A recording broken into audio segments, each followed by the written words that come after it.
Hi everyone, welcome to the Stable Life channel. If you've been liking our content, don't forget to hit the subscribe button, like it, like whatever feels good to you, and also don't forget to give us a few tips on the things you want to hear more about. My name is Deborah Brown. I am a certified life coach, and I'm joined by Dr. Mitch Spiro, the owner of Stable Life, licensed psychologist in the state of Florida, author, and public speaker. So today we are going to be talking about why good kids go bad. And we have a fun way of introducing it because you can think of it as why do good kids bark? And we'll tell you what's behind the bark in a few minutes.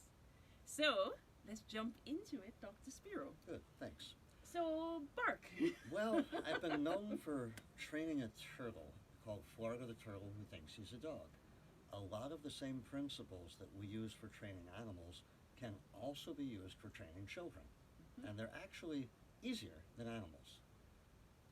We have to realize that children don't think the same way as adults, that attention may be positive or negative, but when the child is seeking attention, they're satisfied when they can manipulate their parents or the other adults.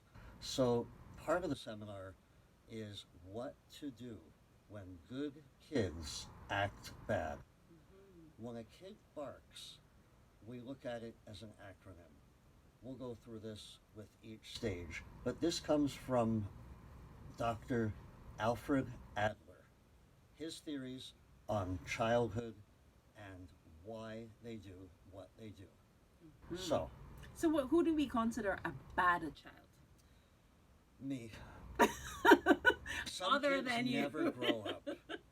They say that about a lot of men, though. The difference between men and boys is the price of our toys. Oh, heavens. But coming back to adolescence and maybe childhood, the first kid is the one that believes they're going to be blamed, accused, and convicted by their parents or their teacher no matter what they do. They've already been identified as having done actions that have led to horrible consequences for themselves and others. So, for example, the teenage girl that goes out in high school into the Everglades with her friends with a pickup truck and a lot of beer and says, "I'm not going to drink." One of the guys shakes up a beer and sprays everybody. She sniffs herself. She says, "My father will never believe, ever, that I didn't drink now. So Might I as might well." as well drink." The kid that's been accused of stealing over and over again might say, "Well, I can take mom or dad's credit card again because I did last time and I used it. Then the next time I got blamed, I didn't even do it." Yeah. So the kid to recognize as the one that needs professional help of a mental health professional and a life coach and others is the one that says, "I might as well do it. They're not going to believe me. I'm labeled as a bad kid." But the core to this theory is they're not bad kids yet. We want to see how these four variables fit together and how to step out of range and basically, as my karate instructor taught, fight fire with water, not fire with fire. So, Interesting. Yeah. remaining calm as a parent, the first one is the B, the bad kid. Now, what did you do as a child when you wanted attention? When I wanted attention, I have to think. I think I got enough attention, I think, as a child. Good. I don't think I So what do ever you do now? really. What do I do now for attention? Yeah. I don't think I really do anything crazy for attention. No. I think, you know what? The funny thing is, I'm not an attention seeker. Good.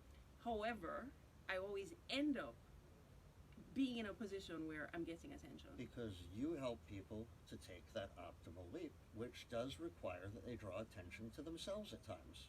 But it's And not even believe in even before themselves. this though. Just like I've just never been an attention seeker, but it just seems like I end up in situations that put me in a spotlight Okay. that I don't ask for. So, the kid that is labeled as the attention seeker might be like you, or they might be more like me, who brings out that in others at times. Yeah.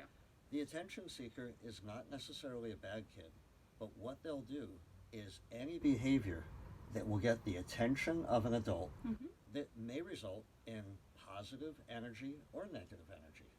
Thinking of it as a positive consequence, if they do their homework without being told, they're going to get attention Yeah. and they're going to be rewarded.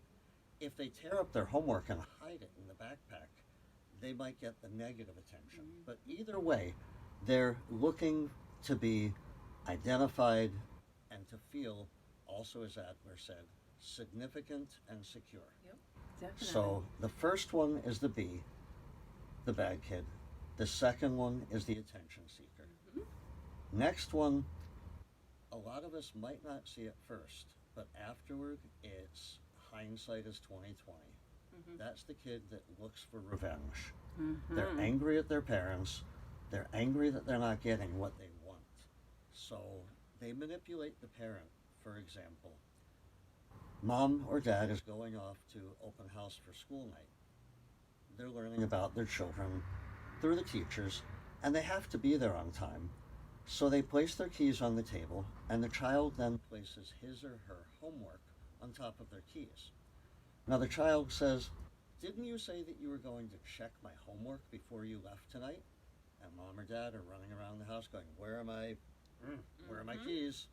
And the kid's laughing inside because now they've gotten revenge for the parent for calling them disorganized Yep. or not planning well enough or any other aspect. The revenge kid is not necessarily a bad kid yet, Mhm. but we look at the BAR, and the last one is control. Yes. Control is a variable in every relationship, childhood or adulthood. Control is when the child might say, "Mom, you promised me we were going to the toy store tomorrow because I did something really good yesterday. And now we're going to the airport to pick up relatives? Why can't they just take a taxi, Mom? We were going to the toy store. You lied to me." Yeah. Now the parent So- immediately becomes defensive, and now we have a tug of war. Yeah. And you have to remember, when it comes to control, one of those factors is definitely guilt. It's always easy. The guilt kicks in, and you many times get what you want. So, as a parent or a teacher or anybody that deals with children or adolescents, Mhm. when they get your goat and they're trying to have you react, step out of range and consider the source, as my father taught. Basically, step back. Why are they doing what they're doing? Now I want you to think in terms of BARC and which two are the variables that are most at play. If it's attention and control, it's much easier to deal with than revenge and the bad kid that believes that they're bad. So we're asking you, when your children or adolescents act out, as an authority figure, not to respond immediately, but to observe, analyze, synthesize, and then react, and sometimes elicit the help of another adult. At that point, help the child to see that although they think they're being labeled as bad, they're not bad.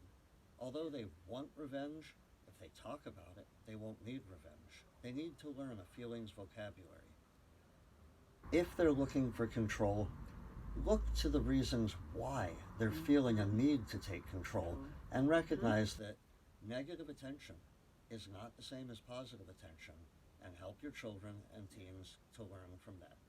See, with the control thing, they may not realize that other factors are going on in the environment that is making the child feel like they need to hold up. They need to do something to maintain control. Exactly. Sometimes it's the child feeling out of whack because the parents are fighting, or there's been a death in the family, or whatever. Those things that can make us all feel out of control.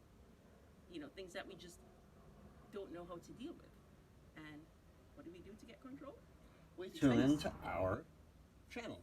So the bottom line is that I'm the author of Florida the Turtle, who thinks he's a dog, finds his feelings, and also a recent book on ADHD for drifters in a squirrel moment, like a very popular movie of years ago when the dog was speaking and in the middle of a sentence he would go, "Squirrel," and then come back.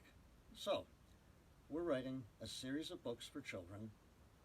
Each book comes with a game to teach children and adolescents a feelings vocabulary. And as you tune in to our channel, what you'll learn is how to teach your child or adolescent, or kids that you work with, a feelings vocabulary so that they feel more understood and more appreciated and make your life easier and happier. Fabulous. Thank you, thank you, thank you. You're welcome. Thank you for joining us. And I'm hoping that that added just even a little bit to how successful you will deal with your children in the future. And please subscribe to our channel. Please like us. We want to be liked.